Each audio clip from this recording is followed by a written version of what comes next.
if I actually have a scrapbook. All right. Everybody ready? Yes. So the first thing, may I borrow you? So the very first thing we talked about, guys, was consistency of connection. We talked about not overleading, not over following, not overstretching. We want to keep this baseline, establishing the baseline and connection.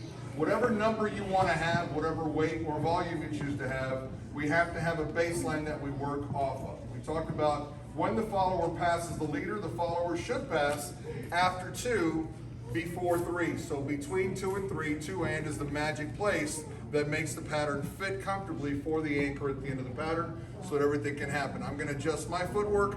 Follower should adjust her footwork to make that comfortable and make that happen. It's very easy to blow through the pattern too quickly in today's dance. The first thing we talked about was leading acceleration.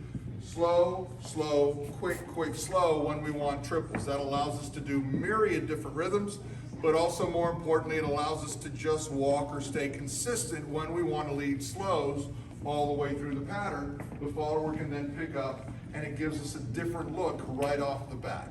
We talked about the leaders establishing play, and the leaders establish play. Remember, followers, the drill with raising the hand. The leader takes the connection and breaks it, dissipates the connection. Followers, that means recess. You can play however you want. When we reestablish it, it means we're right back in the game to go ahead and continue on with our figure. Followers, when in doubt, walk it out. Remember the walking method. We can walk 100 different ways, looking, snapping, hips, shoulders, etc., but we want to walk so that the correct foot is always free when the leader decides to return. We talked about indicating stops, and I'm using my hand like this. At any point in the dance, if there's a stop in the music, or should I choose to, I simply give a gentle squeeze to my partner, and this works in both directions. When I open back up, then we're right back in the dance to keep going. This is a pause button or a red light, green light game that allows me to hit brakes, yeah? Extra credit if we decide to do the pause and there's still music going on, and then we open it up and keep going. Absolutely, you can have that conversation. That's just putting 2 layers of what we did on top of one another. Same thing, yeah?